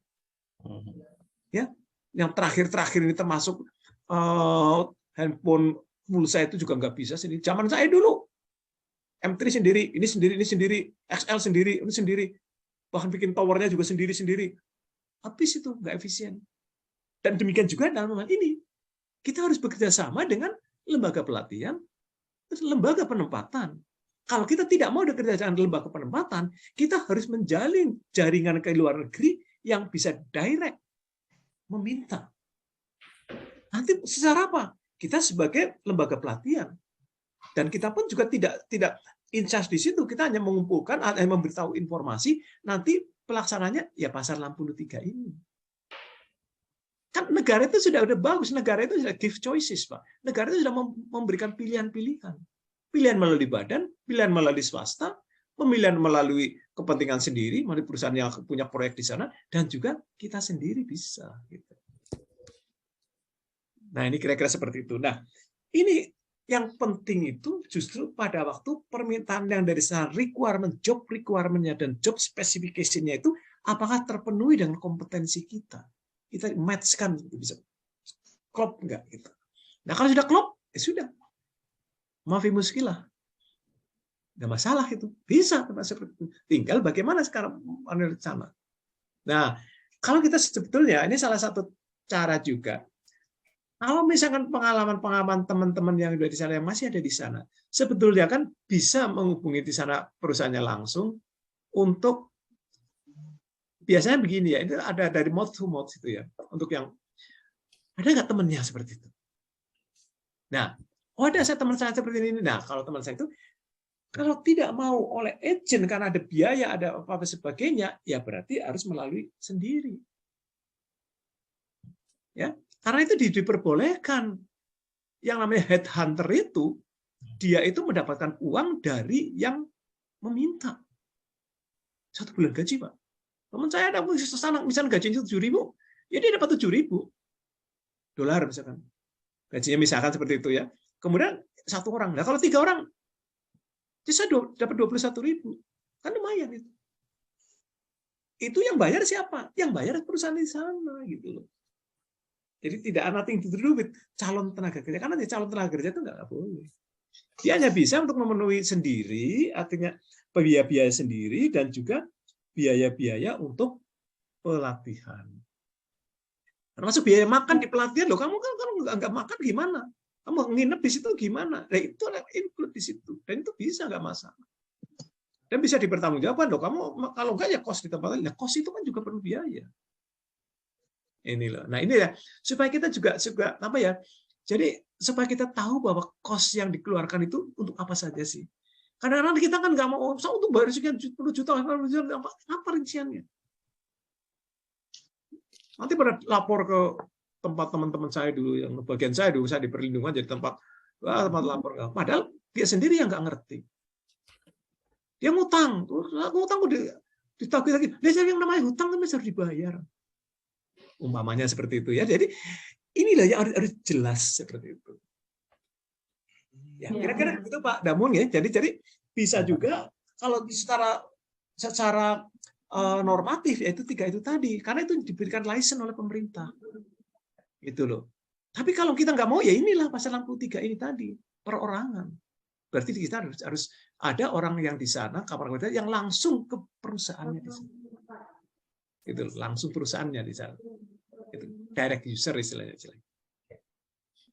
Ya, kira-kira itu mungkin apa ada lagi barangkali yang mungkin Oke, ya itu ya Pak Aldi. Jadi tadi dijelaskan oleh Pak Anjar bahwa memang biasanya perusahaan itu memang memberikan tarif nilai yang harus dibayarkan oleh calon pekerja, tapi itu terkait biaya-biaya keberangkatan seperti pelatihan, kemudian asuransi, kemudian tiket pesawat, pengurusan visa, les bahasa, mungkin seperti itu ya Pak Anjar, sehingga Ya, memang nilainya betul. itu besar jadinya ya Pak, karena Ya, untuk makanya memenuhi kita, Mbak Devi, persyaratan. kita harus tahu betul gitu. Apa sih sebetulnya yang ada di kita gitu.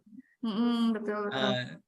Jadi karena untuk memenuhi persyaratan tadi ya Pak, yang dipersyaratkan oleh company di luar negeri sana gitu. Ataupun Pak Ali bisa juga berangkat sendiri ya. Tadi kan selain dengan B2B, government to government, Bapak juga bisa berangkat sendiri, tetapi tetap persyaratan yang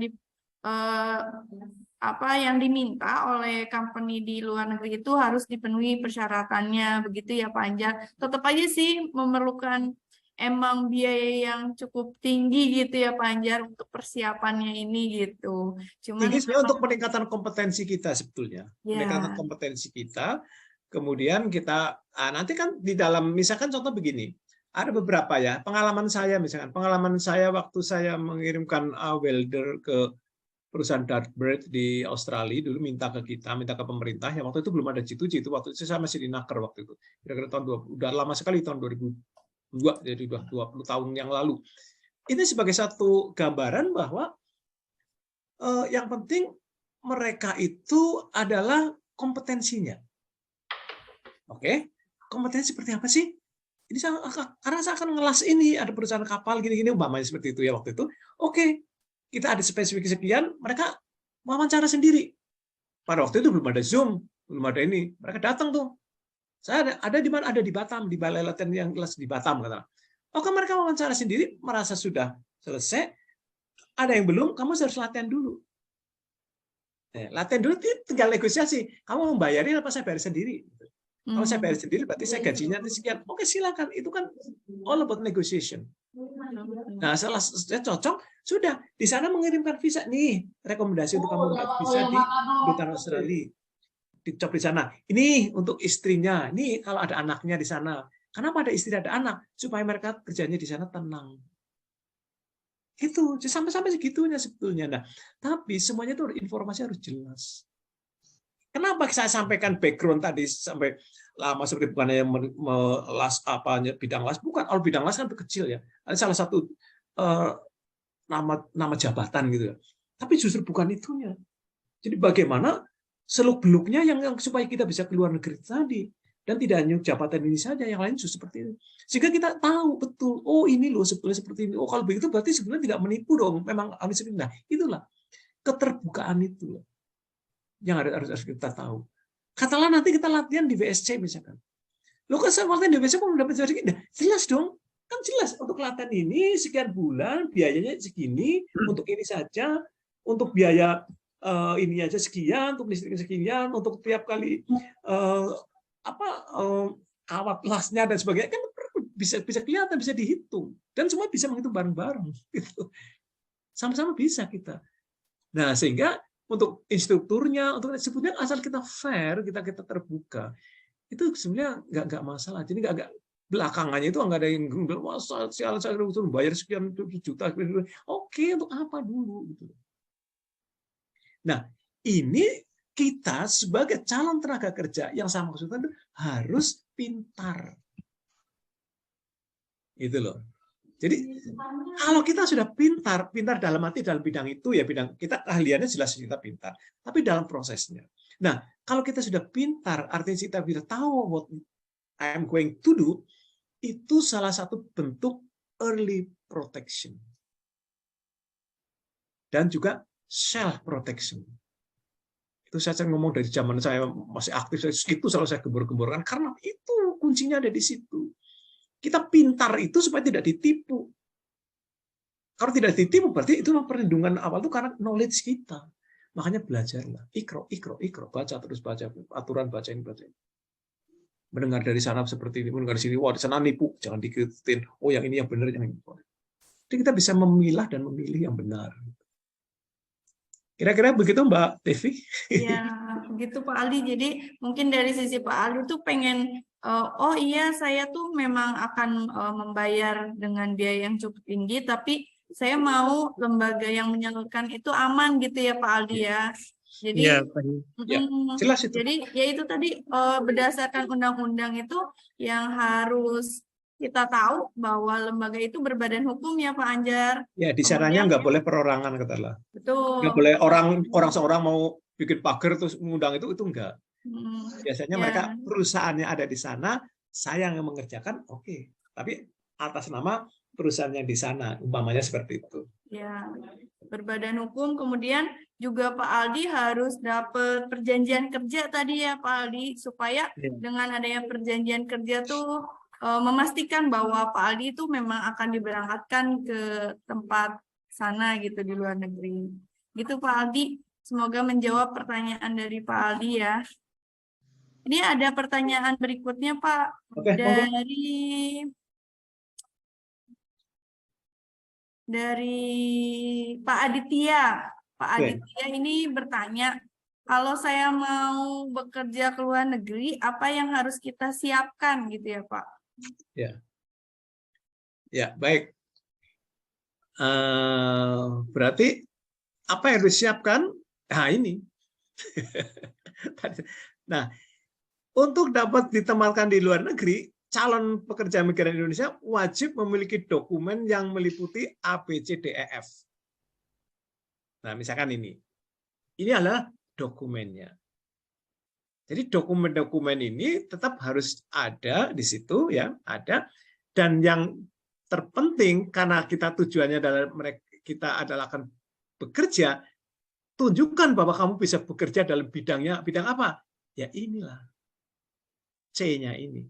Sertifikat kompetensi. Jadi apapun ya, apapun misalkan bukan hanya las, misalkan ahli mesin, pemasang bata misalkan. Ya itu ahli dalam satu waktu tertentu bisa memasang berapa meter persegi misalkan. Kompetensinya tergantung nanti uji kompetensinya seperti apa. Nah, itu tercantum di dalam sertifikat kompetensi. Itu. Nah, sehingga apa?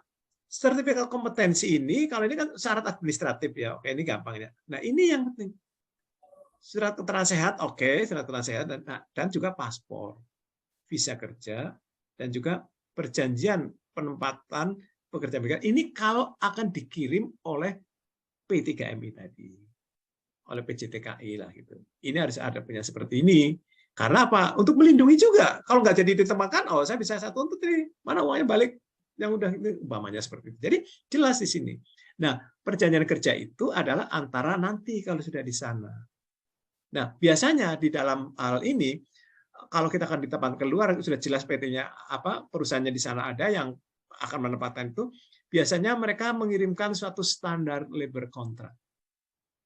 Jadi standar kontrak di tempat perusahaan saya di luar itu seperti ini loh. Gitu. Do you agree? Misalkan.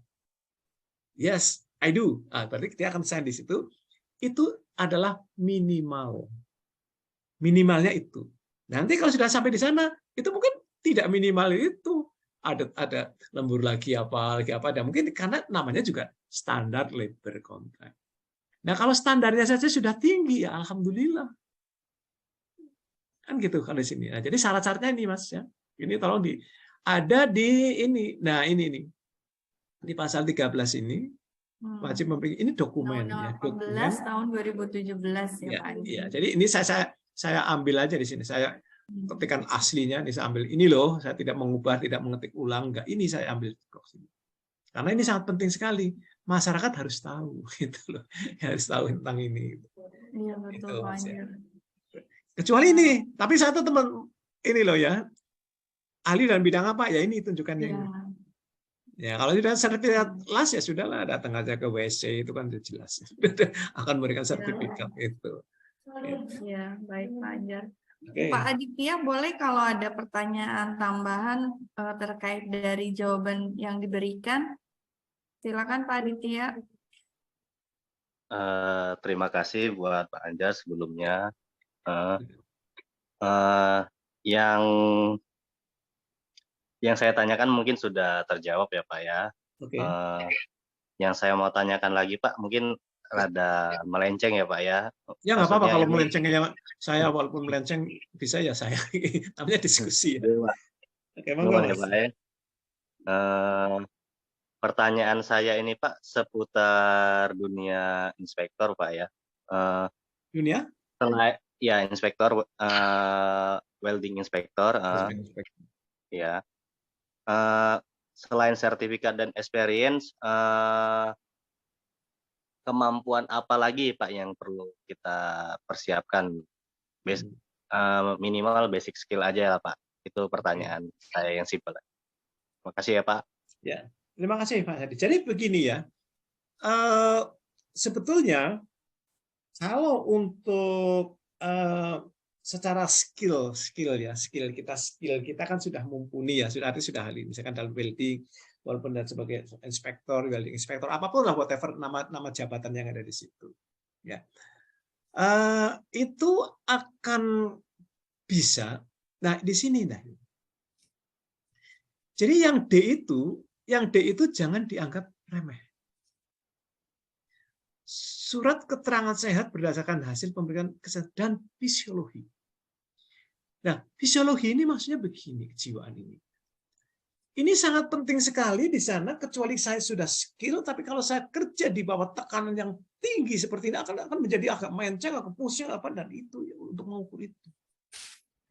Kemudian juga untuk semangatnya, willingness-nya untuk bekerja terus akan kelihatan, akan ogah-ogahan atau separuh-separuh, atau saya yang penting keluar negeri nanti setelah seminggu saya mau pulang atau apa, itu bisa kelihatan dari situ.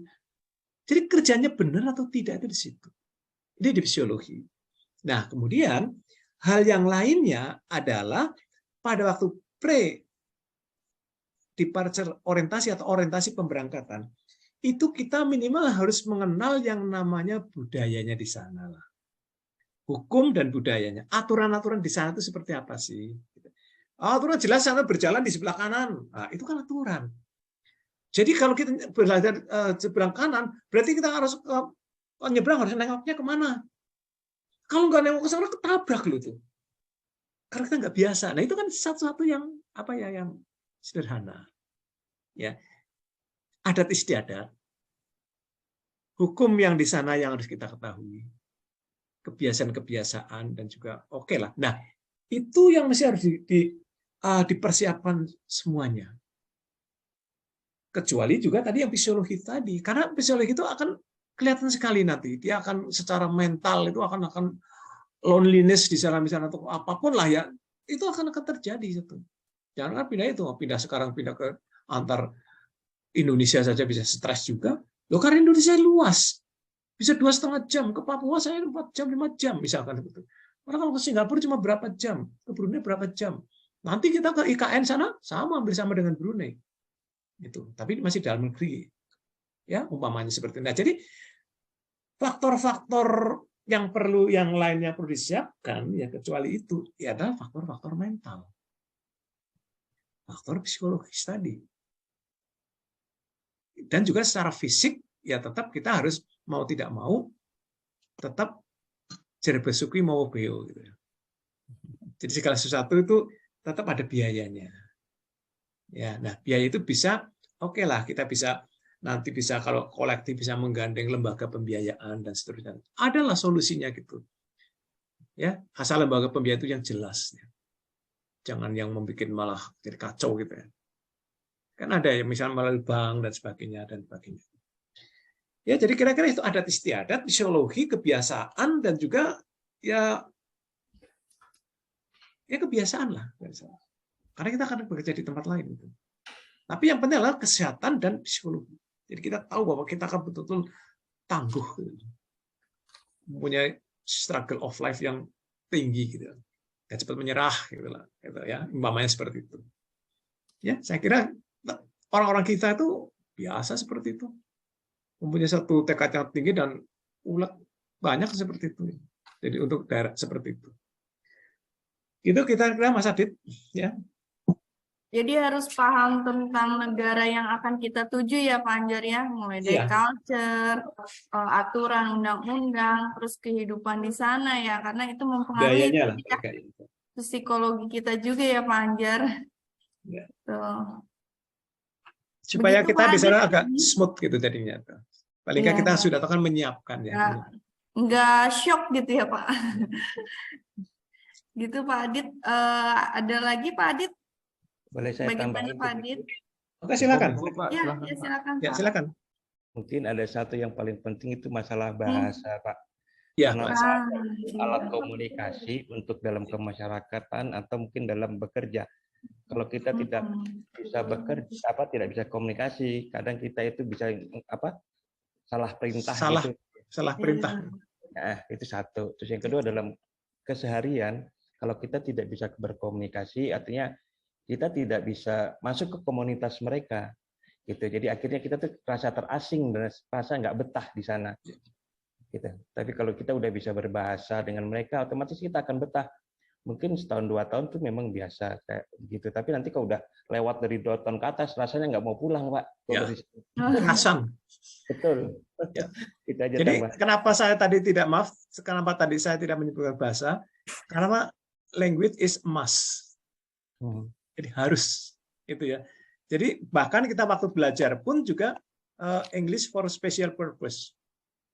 Jadi kalau saya akan menjadi welder ya English untuk bidang-bidang istilah-istilah per-welderan. Betul, Pak. Betul. Gitu. Ya kan gitu. Jadi karena nanti bacaan-bacaan atau passage-nya atau apapun keterangan itu adalah nanti sangat mendukung istilah-istilah yang ada di dalam pengelasan itu. Itulah yang disebutkan dengan English atau bahasa language for special purpose, yaitu tujuan yang khusus lah seperti itu. Ya. Ya, terima kasih. Jadi ya makanya demikian juga kan yang waktu pengalaman saya di tenaga asing, ya agak lama di tenaga asing, penempatan tenaga asing di Naker dulu, itu juga kita sebetulnya waktu itu sudah mensyaratkan bahwa bahasa Indonesia as a foreign language. Jadi bahasa Indonesia untuk orang asing gitu. Jadi harus ada tes of bahasa Indonesia as a foreign language itu ada. Dan waktu itu sudah disusun oleh dari lembaga bahasa dari UI dan dari UGM itu udah ada. Mulai seperti itu sebetulnya. Karena mereka pun juga gampangnya masuk ke sini harus belajar dong. Orang kita mau ke Arab aja kita belajar bahasa Arab, kita ke Korea bahasa Korea, ya kan? Oke lah, mungkin negara-negara tertentu kita hanya belajar bahasa Inggris. Oke, bahasa Inggris pun juga harus belajar. Artinya kita harus tahu itu. Bahasa yang sangat general, yang sangat umum, ya at least ya bahasa Inggris. Tapi kan tidak semuanya orang berbahasa Inggris. Kayak Korea ternyata juga bahasa Korea. Akhirnya mereka juga Korea, Jepang misalkan itu, ya kan berbahasa Jepang kan. Ya kan, misalkan ya yang ke Jepang lah, tanya Mbak Devi yang malam ke Jepang di sana, ya berbahasa Jepang, nggak mungkin bahasa Kulon Progo. ya itu, maka itulah. Jadi itu yang penting sekali adalah language is bahasa is emas ya. Kan bahasa kan termasuk budaya juga. Tidak disebutkan persyaratan wajib, tapi menjadi emas ya Pak. Ya, itu tadi, jadi itu mandatory gitu. Mandatory ya. Mandatory. Fardu ain itu. Iya. Fardu ain. Tetap harus siapa ya bahasa Inggris. Ya, tapi ya itu masih pengalaman saya lagi, ada juga yang model tergantung sebenarnya. Jadi dalam satu grup itu hanya ada mungkin satu yang pintar. Nah, nanti ada 7 atau sampai 12 satu kelompoknya pekerja itu, misalkan kita bagian piping misalkan ya, itu kan ada yang macam-macam itu dulu ya. Itu ada satu yang pintar itu ketua kelompok ya, grup itu bisa juga ada yang seperti itu. Jadi pengalaman saya waktu sebelum World Cup yang tahun 2010 ya di Afrika Selatan itu ya, Afrika Selatan dulu kan ada Piala Dunia di sana. Itu kan saya ke sana itu banyak sekali diminta konstruksi termasuk welder juga karena mereka akan merenovasi beberapa stadion. Gitu. Nah, terus saya bilang di sana kan berbahasa Inggris ya, bahasa Inggris lah, untung bahasa Inggris bukan bahasa Belanda malah walaupun. Nah, itu sampai memberikan syarat seperti itu. Satu grup, satu peleton isinya 12 12 orang itu biasanya satu grup 12 untuk misalkan atau berapa ya. Nah itu bisa dong satu bahasa Inggris yang pintar di situ untuk satu. Dan itu juga bisa model seperti itu. Jadi ini sangat spesifik sangat situasional seperti. Tapi ya itu tadi benar. Bahasa yang itu ya udahlah bahasa dunia dulu lah. Bahasa dunia ya bahasa Inggris. Jadi kalau apes-apesnya nanti sarannya ya udah I love you, I love me, nggak pasti nggak tahu. Yes no ya Pak. Umpamanya gitu. Ya silakan. Terima kasih Pak Damun masukannya ya dari experience Pak Damun juga nih buat Pak Aditya. Mungkin Pak Aditya persiapan mau ke luar negeri nih gitu. Terima kasih banyak buat Pak Damun dan Pak Anjar. Atur nuhun. Iya Pak Aditya. Sama-sama Pak. Ya, ada lagi yang mau bertanya, silakan. Kita masih ada waktu 10 menit lagi untuk sesi pertanyaan sebelum nanti kita tutup dan umumkan pemenang souvenir dari kita. Mungkin dari peserta dari Politeknik Loksemawe nih banyak. Ya. Mungkin boleh ada yang ingin ditanyakan, silahkan ke Bapak. Silakan monggo dari Aceh nih. Ujung barat. Apa kalau ada yang mau ditanyakan? Ya, silakan. Apapun Mas Rahmat, Mbak Putri. Iya. Mungkin dari saya juga ada sih Pak Anjar yang ya silakan ya. Jadi bagaimana kalau ini Pak skemanya itu si orang ini memiliki skill dan keterampilannya Pak sebagai welder untuk bekerja di luar. Tapi secara ekonomi dia kurang Pak, kurang mendukung ekonominya. Sementara ya yang kita ketahui banyak jasa-jasa vendor untuk bekerja di luar itu pasti meminta biaya untuk nanti ke sana. Nah, kira-kira Pak, skema seperti apa yang terbaik jika suatu welder berada dalam keadaannya seperti yang tadi saya bilang Pak? Ya. Baik, terima kasih Mas. Apa itu? Ya. Ini adalah mewakili hampir sebagian besar. Jadi saya tidak ngomong keseluruhannya ya. Kalau yang XX sana kan masih PT-nya masih banyak gitu ya. Itu. Hampir sebagian besar adalah mempunyai satu posisi yang seperti itu. Ya, dan kita sadar betul ya, artinya bagi kita. Makanya lah kita bekerja sama dengan lembaga pembiayaan. Ya, lembaga pembiayaan itu lembaga pembiayaan yang kalau dulu zamannya mulai dari SBY dulu ada yang namanya kredit usaha KUR itu loh, kredit usaha rakyat. Kredit usaha. Seperti itu. Nah, sekarang juga ada beberapa. Namun demikian, ada juga lembaga-lembaga yang sifatnya adalah private ya, tapi tetap harus di bawah pengawasan OJK tetap ya, karena ini masalah ini seperti itu. Itu juga ada yang menawarkan kerjasama seperti itu. Yang penting mereka udah jelas diterimanya di sana, ya itu nanti pengangsurannya itu harus karena yang kalau utang piutang itu adalah tidak bisa diwakili ya. Saya misalkan saya utang dari saya, berarti nanti kalau saya udah bekerja di sana, saya harus membayar sayanya ini. Ya, jadi tidak boleh lembaganya sebetulnya. Nanti yang di luar negeri kebanyakan seperti itu. Nah, cuma ya inilah yang kadang-kadang suka nggak tahu gimana sifat kita, sifat pelupa. Banyak sifat pelupa itu kalau saya hutang tuh lupa gitu. Malah lebih galak ya Pak. Ya, nah artinya gini, padahal ini kan posisinya ada di sana dan ini banyak sekali kasus yang masuk ke saya seperti itu. Dia melalui situ dia sudah jelas perjanjian itu dia harus mengganti pembiayaan situ misalkan. Dan pembiayaan itu juga diketahui oleh lembaga yang resmi ya katakanlah seperti itu. Tapi kan dia harus membayar, mengganti. Nah, ini sebenarnya itu jadi permasalahannya itu bukan pada masalah bagaimana cara untuk mencari fundingnya. Permasalahannya adalah permasalahan diri sendiri karena kita tidak istiqomah untuk membayar terus. Banyak seperti itu. Nah, ini jadi perlu apa ya? Artinya gini loh. kita masih harus mengedukasi ya, mengedukasi. Kalau kita kan harus mengedukasi dua-duanya ya. Kalau saya sekarang sebagai warga masyarakat biasa, ya saya harus mengatakan seperti itu. Kita harus dua-duanya. Kalau kita berhutang ya harus rajin membayar sesuai dengan term of condition-nya tadi itu loh. Installment payment-nya itu berapa ya, itu yang harusnya. Karena bukan karena masalah apa-apa itu tidak, justru malah itu banyak sekali. Ada perusahaan besar ya waktu itu. Ini kasus ini nyata ini.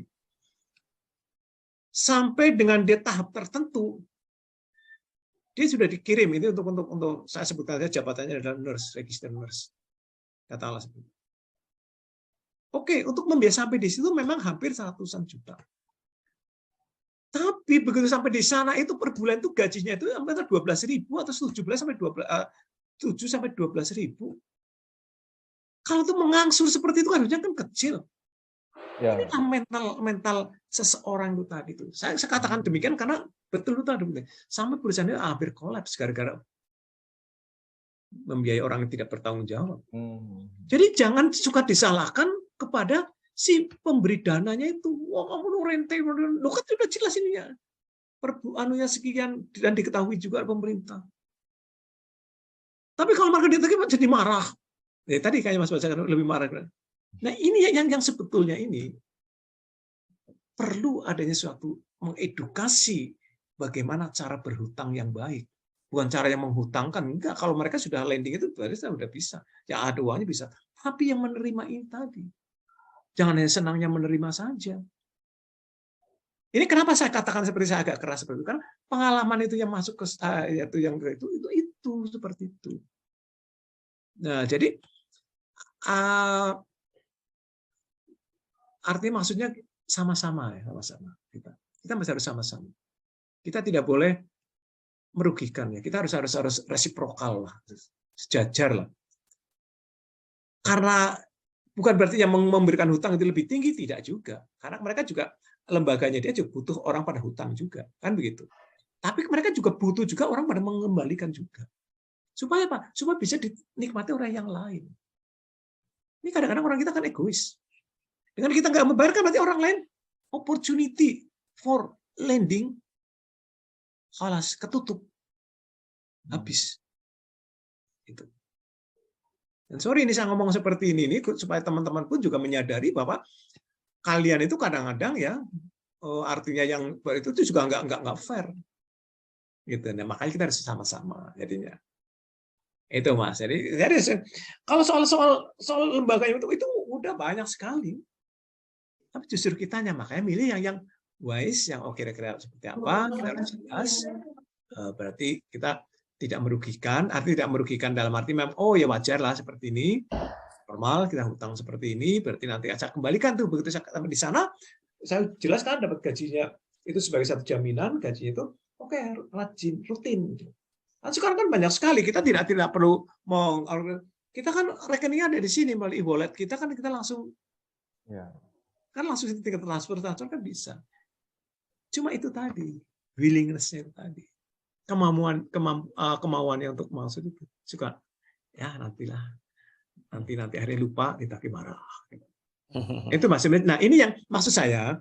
Jadi kalau ada yang seperti itu, nanti misalkan WSC misalkan nanti mengalami hal seperti itu, ya bisa ada yang nanti ini gimana. Nah partner yang akan itu harus jelas, terutama yang pihak-pihak yang itu tadi. Ya, kan pihaknya banyak, yang meminjam kan banyak. Kalau ini kan cuma satu. Dan yang banyak itu kadang-kadang bisa ngilang, ghosting. Gitu Mas Fajar ya, kira-kira seperti itu sehingga nanti dari lembaga WC itu bisa lah memberikan suatu warning, bukan warning, tapi ini loh seperti ini, bukan berarti apa-apa. Sehingga nanti mendingan pahit di depannya, tapi indah pada akhirnya. Mantap. Kira-kira begitu ya.